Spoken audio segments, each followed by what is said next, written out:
Welcome back, folks, to Ratchet and Clank. We're still on the Lilo and Stitch planet, which I believe officially goes by Poketaru. And we're just gonna pixelize the population, because why not? Since we're talking about Poke, because that's obviously what it's named after. How do you guys feel about Poke Bowls? Okay, so I feel very weird because every time I see Poke Bowls, I think Pokemon. I'm thinking, are there Pokemon in those bowls? Did they like butcher a Pikachu and put it in my food?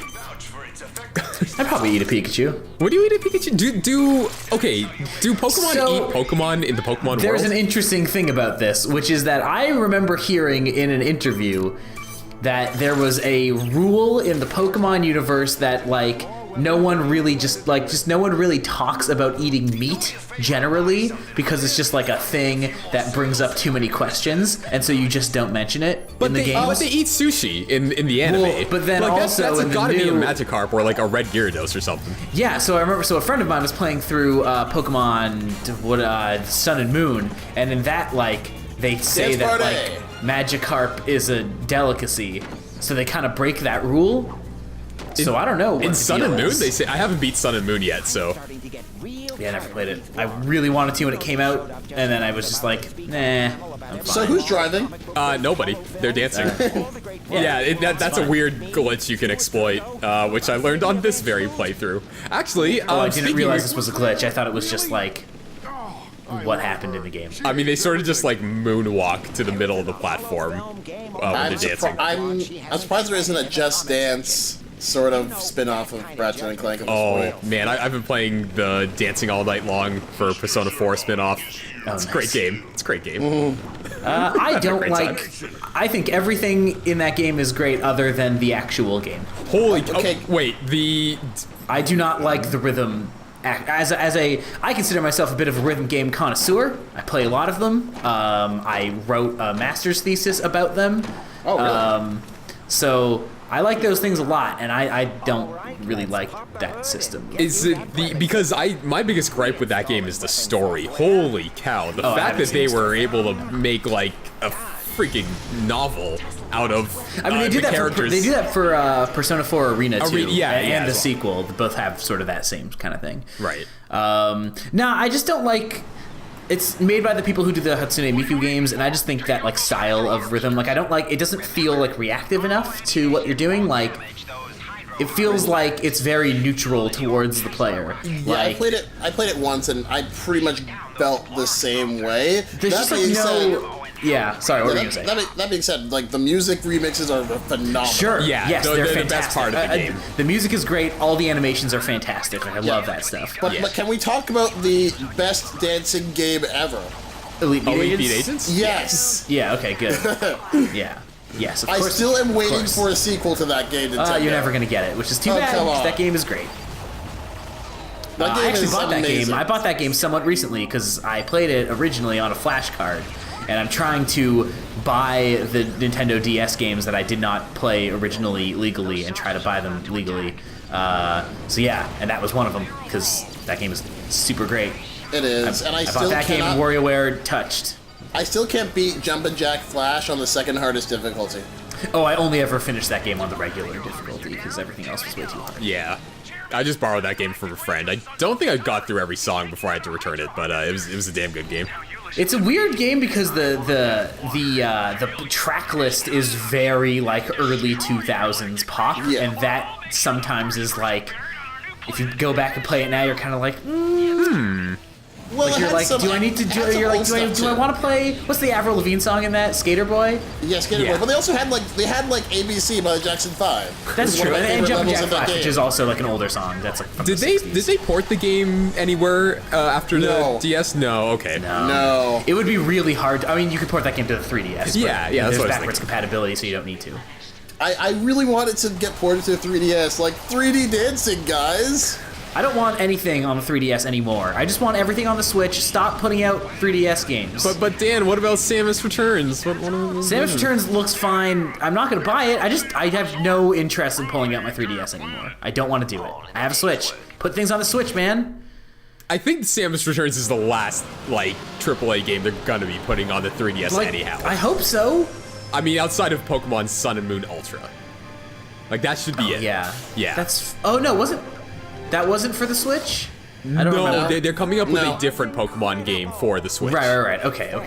Yeah. Yeah, man. I don't know. I don't want my 3DS. It's not that I don't want my 3DS anymore. It's a great system. It's that like I just want them to come out on the Switch. I don't want to have to worry about picking up my old console. I'm on the new one already. Just keep making stuff for the new one. That's all I want. Yeah, What the hell? Yeah, Jetpack. Yeah, Jetpack Clank. Don't you know? It looks so weird. So the jetpack I do actually think looks better in like the original Ratchet and Clank, where the wings angle downwards instead, so it looks a lot more natural. Here, I mean, it becomes his arms, and that image that we just saw in the cutscene, it's a little jarring, just to see Clank like that out of nowhere. The jetpack functionality is very different in this game, though. Jetpack levels in this game are sort of these very like open, sort of like less linear. I mean, they're still linear, like they have very specific goals, but it's like you move kind of differently, and there's a lot more sort of exploration of a zone than there is in normal Ratchet and Clank. Whereas in the original Ratchet and Clank game, the jetpack was just the like helicopter thing, but better. Yeah, that's right. Yeah, like the hover feature. Yeah. Yeah. Here, yeah, like Dan was saying, like we passed that level. It was like the dinosaur jelly monster planet, where it's basically like an open space where you just fly around and take out monsters at your leisure. And I like that sense of freedom that they give. It's a really nice way to. It's a nice change. Yeah, it's refreshing. I don't necessarily love those sequences, but like they're fine. The nice thing is you can play them for as long or as little as you need to, like as you want to. The requirements, you still have to, but the requirements that you have to complete in those sections are fairly short. Sort of like the grind sections. So, Will, I have to say, this is turning out to be one groovy episode. I do. I mean, that's my play style when it comes to Ratchet and Clank. Just use the hell out of the Groovatron and blow everything up. Like, while everyone's dancing, that's your perfect end for destroying them. I actually watched the Ratchet and Clank movie last week. Oh, my God. Okay. Yeah, did my research. Due diligence. How was that, Will? It was legitimately entertaining. Okay. I don't know if it was because of the incredibly low standards I had going into it, but the story was fine. They definitely fill in a lot of plot holes in this game. Well, I now realize this game. Okay, so my question: how much of that movie actually matches up with like the events of this game? Like, not a whole ton. I would say the biggest thing is it's really just Quark, like, and his involvement. But even Quark's character is so much more fleshed out in the movie. Like, I think it's the best Quark has ever been in terms of like a fully developed character. Man, I don't know how I feel about that. I like Quark's very basic thing of being a phony space hero, and that's it. He definitely still is that in the movie, but they give it much more justification, and they do that through his rivalry with Ratchet. Basically, Ratchet starts to get all the fame, which is something they don't focus on in the game, but in the movie that's the whole reason why Quark goes rogue. In the game, Quark is he's just teamed up with the bad guys to begin with, and no one really knows why. I think there's an insinuation that he kind of thinks it's like the right thing to do. Yeah. And then he sort of gets like more and more like, ooh, I don't know if this is the thing, but he's kind of like too deep in, so he can't get out. Kind of, it's like that sort of thing. Yeah, like he realizes it too late in this game, but in the movie, it's a lot more of a gradual progression. Like first to his descent into the evil realm, and then coming back out. It's also a nice gradual arc. Quark's got a good arc in that movie, I gotta say. The animation's fine, voice acting is solid, and I found it genuinely funny. Like the visual and the visual humor and the wordplay actually came off pretty well. So I do recommend it. Like if you can find it for like $5 or maybe $8 digitally, I feel like $8 is more than I want to spend. Like I feel like Ratchet and Clank is a movie I want to watch if it's already on Netflix, and I don't really care otherwise. Oh, if it's on Netflix, then yeah, definitely give it a shot. I don't think it is. Not any. Yeah, if it was, then it's not anymore. I have to watch the copy I have that I got like from. Right. I forgot that you had that. Yeah. Speaking of which, I'm not sure if you noticed, Will, but when we were like semi-trash talking the movie on Twitter, I think one of the audio directors or somebody related to the film actually liked it. I think they might have read my tweet as sarcasm. I don't know. But maybe I should follow up with them. It's like, hey, I liked your movie. I liked it. It was good. Good stuff. What do you guys think of like animated games having movies? Like, I'm thinking specifically to like the Sly Cooper movie that was supposed to be happening, but that trailer looks really bad. But is it? That's unfortunate. But the thing is, besides Ratchet and Clank, we have no actual examples. Yeah, really. I'm not entirely sure if there's enough. Like, there's other things. Like, there's Final Fantasy. I heard that Final Fantasy movie was real bad. I've never seen it. Advent Children was okay. Okay, so Advent Children is fine. Advent Children is cool, but it makes absolutely no sense. Advent Children, when I first saw it in high school, I thought it was the dopest shit I'd ever seen in my entire life. Oh, yeah, same.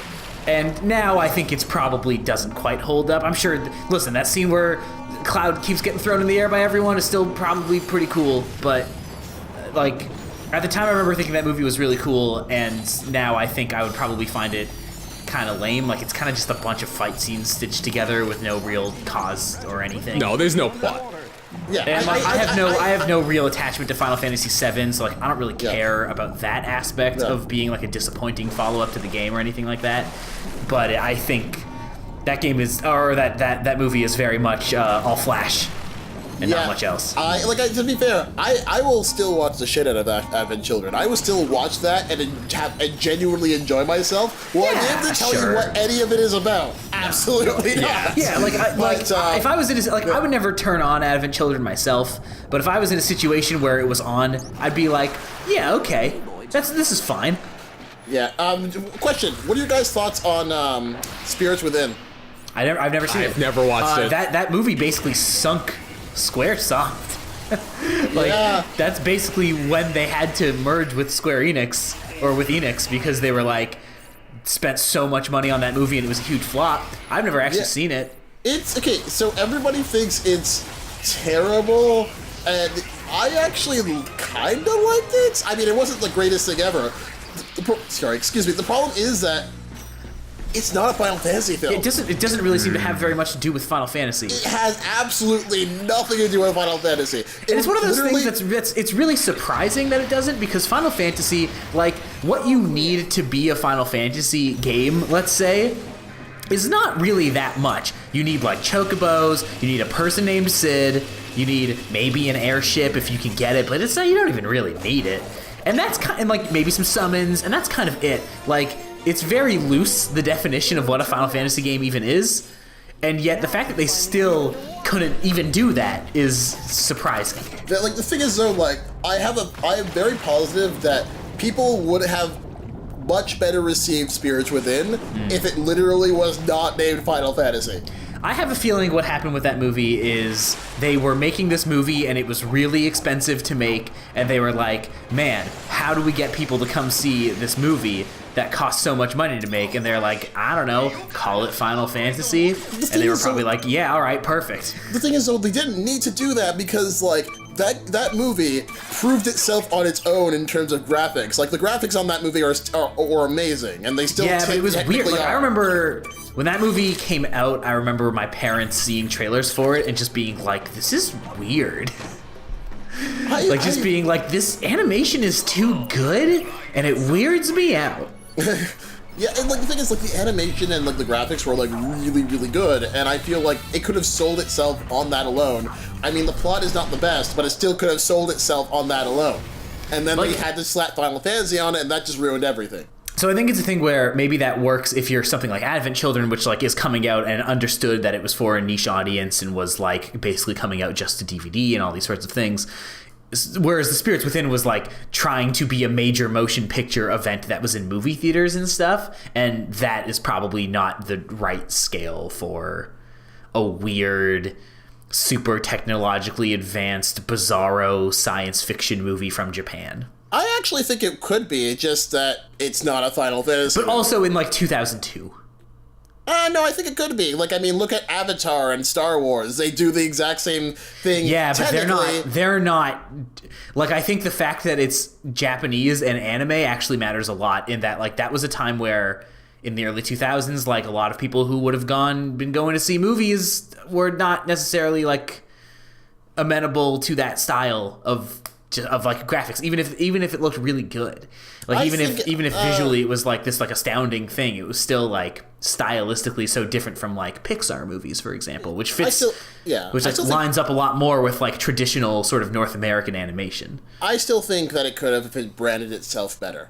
And it wasn't attached to a brand it had absolutely nothing to do with. Sure. I would like to point out that the reason I threw a Groovertron at the ship at the end of the episode was because I was hoping it would dance. It did not. I see. Great. Aww.